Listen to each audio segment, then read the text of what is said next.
Good morning all of you. आज हम पढ़ेंगे कक्षा 9।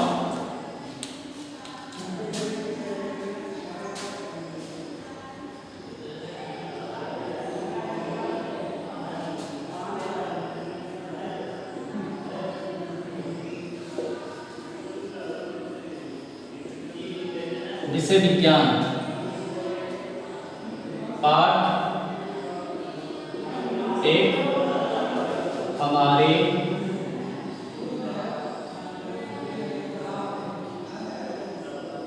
आस पास के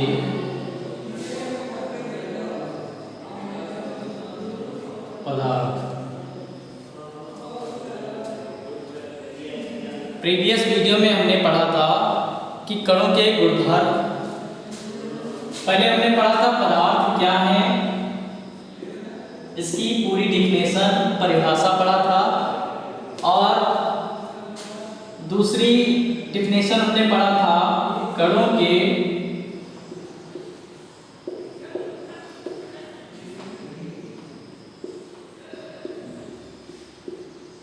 गुणधर्म। तो इसमें प्रीवियस वीडियो में हमने पढ़ा था कणों के गुणधर्म को 3 स्टेप में बांटा गया था। नंबर 1,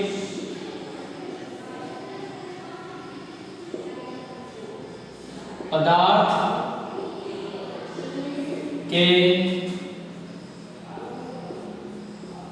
कणों के बीच में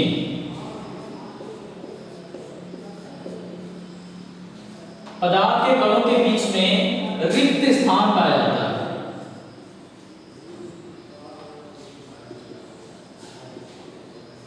रिक्त स्थान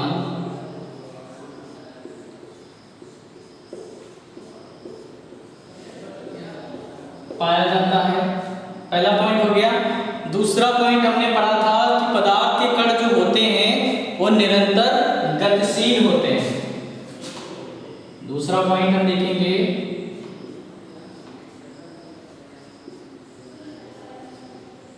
पदार्थ के कण निरंतर गतिशील होते हैं।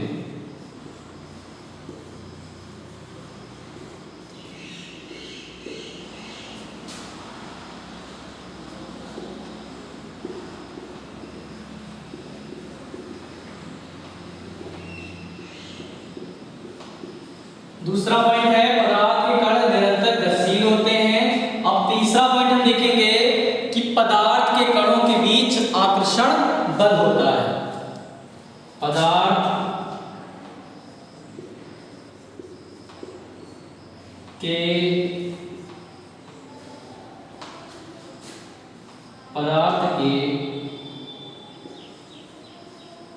कणों के बीच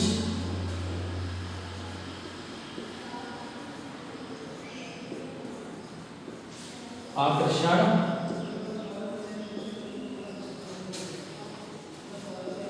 बल होता है। देखो, हमने प्रीवियस वीडियो में यही पढ़ा था कि जो पदार्थ के कण थे उनके बीच क्या होता था, रिक्त स्थान पाया जाता था। दूसरा पॉइंट है पदार्थ के कण निरंतर गतिशील होते हैं। तीसरा पॉइंट है पदार्थ के कणों के बीच आकर्षण बल पाया जाता है। तो आज हम इसको बहुत अच्छे तरीके से पढ़ेंगे कि पदार्थ के कणों के बीच रिक्त स्थान पाया जाता है। पहला पॉइंट हम देखेंगे कि पदार्थ के कण के जो बीच रिक्त स्थान पाया जाता है वो कैसे पाया जाता है, इसे हम पूरे उदाहरण के साथ समझेंगे। चलिए देखते हैं आगे।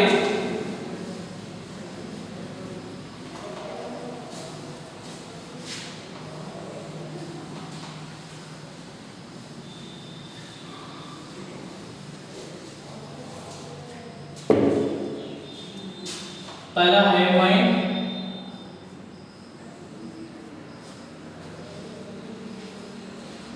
पदार्थ के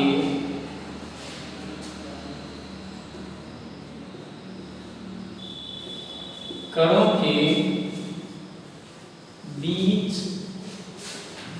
रिक्त स्थान पाया जाता है। रिक्त स्थान पाया जाता है।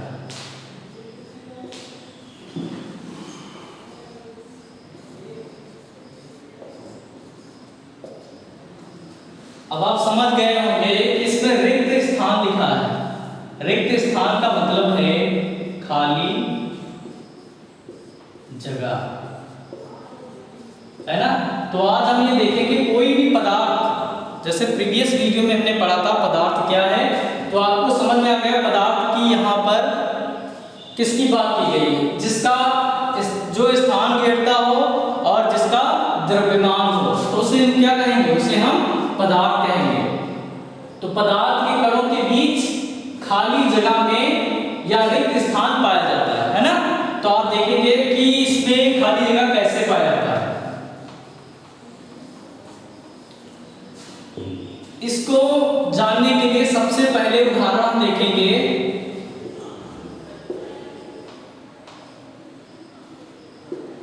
इसको जानने के लिए हमें एक कांच का गिलास लेना होगा। सबसे पहले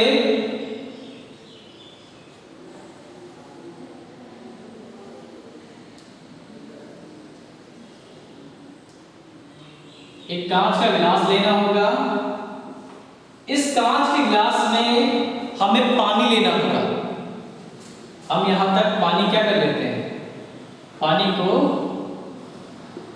भर लेते हैं।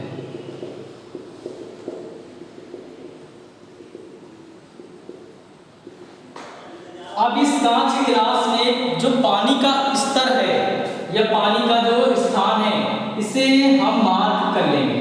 क्या कर लेंगे, मार्क या निशान लगा लेंगे कि हाँ यहां तक पानी हमारा है। अब इसमें 2 या 3 चम्मच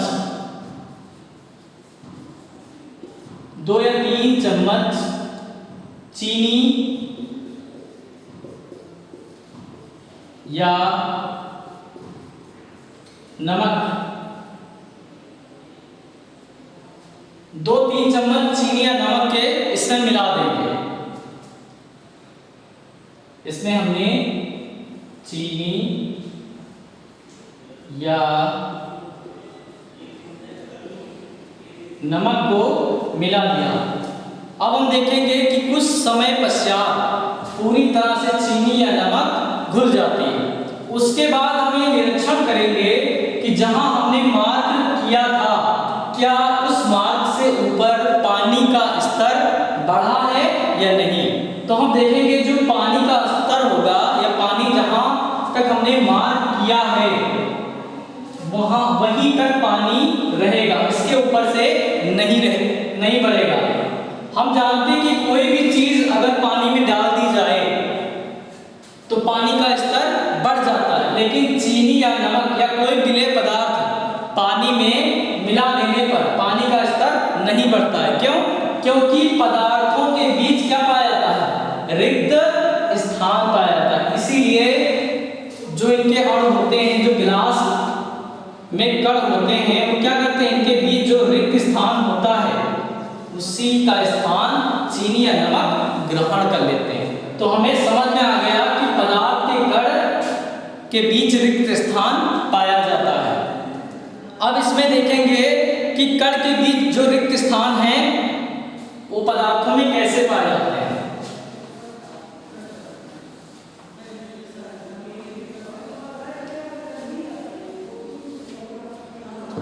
जो कणों के बीच रिक्त स्थान, अब इसमें हम देखेंगे कणों के बीच जो रिक्त स्थान होता है, कणों के बीच रिक्त स्थान,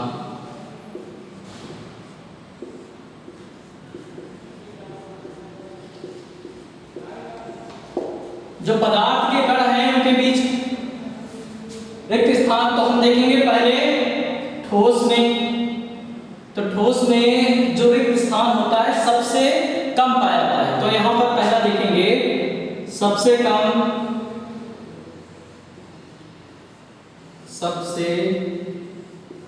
कम ठोस में पाया जाता है। ठोस में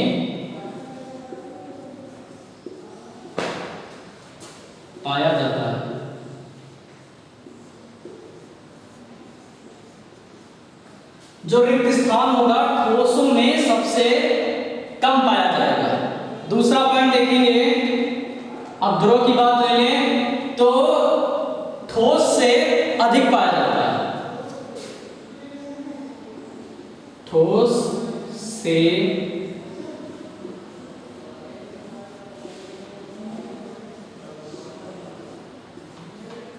अधिक पाया जाता है।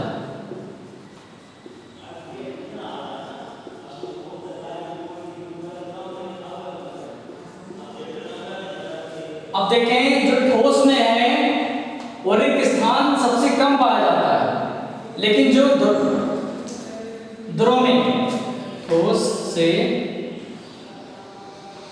द्रव में अधिक पाया जाता है। द्रव की बात करें तो इसमें जो रिक्त स्थान होगा वो अधिक पाया जाएगा। तीसरा पॉइंट देखेंगे गैस में, तो गैस में सबसे अधिक पाया जाता है, गैस में सबसे अधिक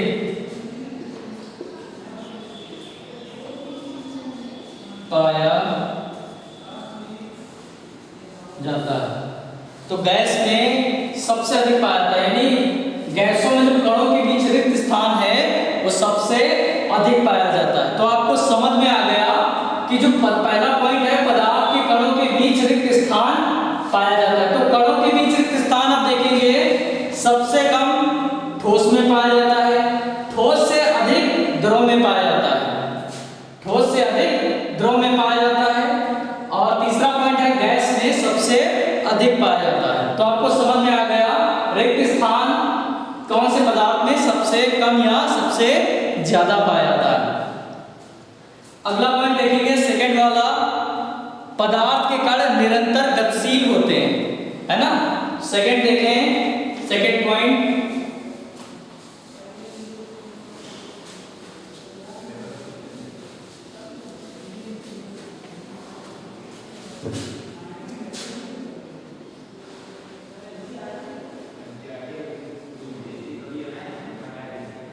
पदार्थ के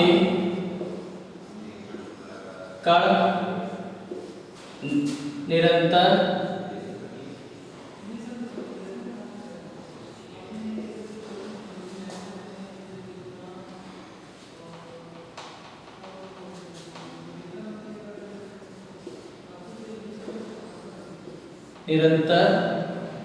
पदार्थ के कण निरंतर गतिशील होते हैं या पाए जाते हैं, गतिशील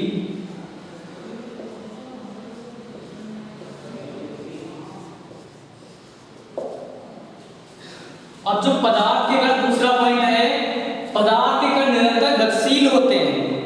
अब हम इसको एक एक्सपेरिमेंट की तरफ देखेंगे।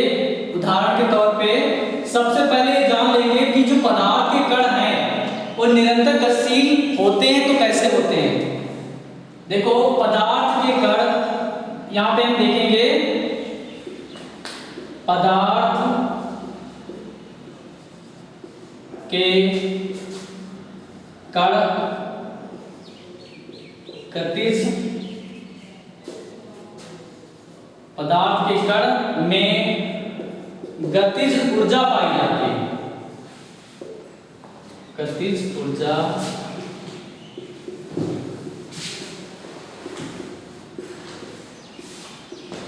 पाई जाती है। पदार्थ के कणों में क्या पाई जाती है, गतिज ऊर्जा पाई जाती है। इसी गतिज ऊर्जा के कारण अब देखो तापमान बढ़ने के कारण, यहां देखेंगे तापमान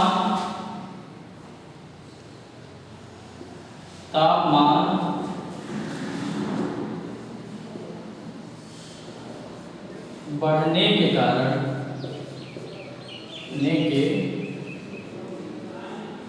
कारण कणों की गति तीव्र हो जाती है या तेज हो जाती है, तेज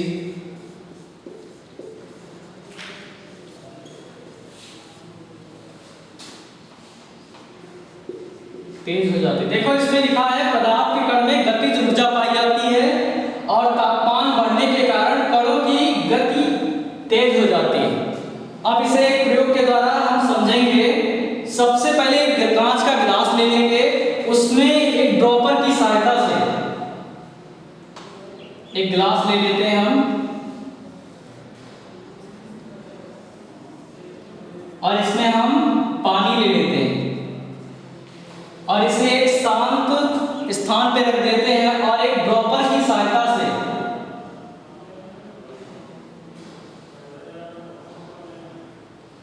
इसमें स्याही की कुछ बूंदे डालते हैं। स्याही नीली हो या लाल हो, और हम देखेंगे कि जो स्याही की बूंद इसमें पड़ी होगी तो पहले जल की सतह पर इस तरह से फैल जाएगी, लेकिन कुछ समय बाद हम देखेंगे कि जो स्याही नीली है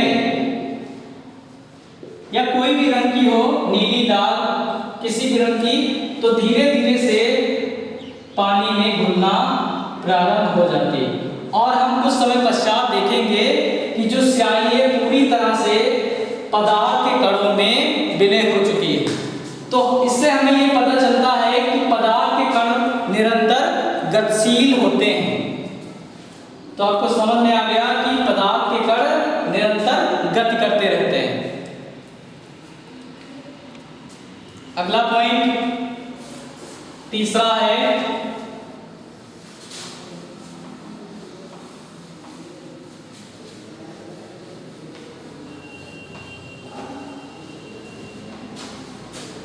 पॉइंट पदार्थ के कण के बीच आकर्षण बल पाया जाता है।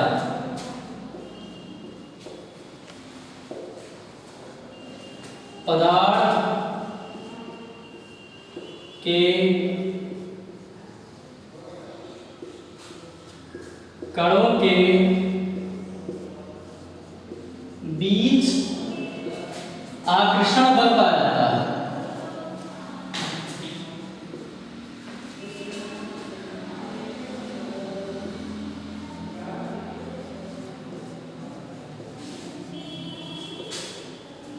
बल पाया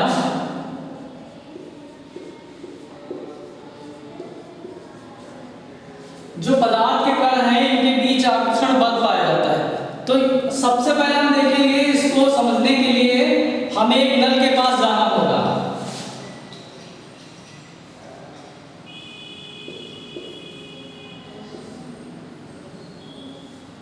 हमें एक नल के पास जाना होगा और नल के पास जाके इस नल को खोल देना होगा और इसमें से जल की धारा प्रवाहित होने लगेगी।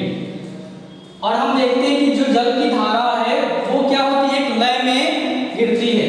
तो इसको हम एक प्रयोग के लिए अपने हाथ की उंगली यहाँ पे रख देंगे।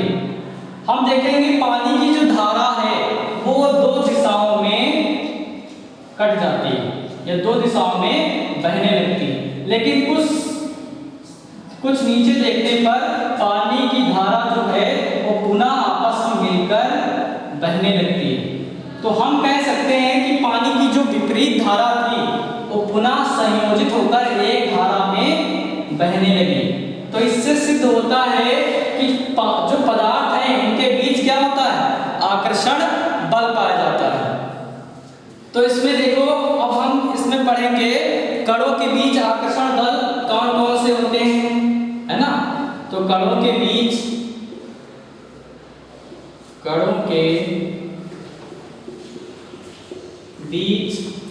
आकर्षण बल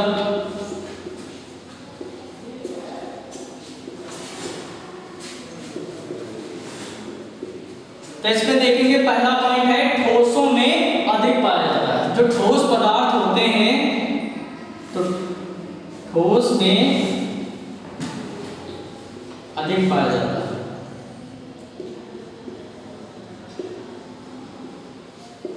ठोस में अधिक पाया जाता है।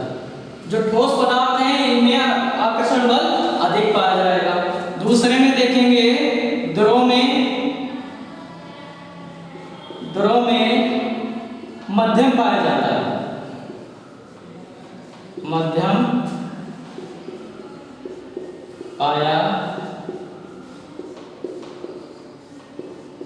पाया जाता है।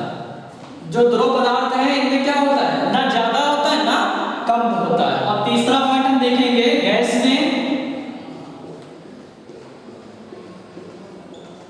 गैस में क्या होता है, सबसे कम होता है। गैस में सबसे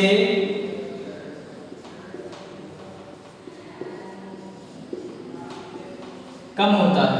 गैसों में जो आकर्षण बल होगा कणों के बीच वो क्या होगा, सबसे कम होगा। आई होप कि आपको मेरे द्वारा पढ़ाया गया टॉपिक समझ में आया होगा। अगर समझ में आया तो please like this video. Thanks for watching.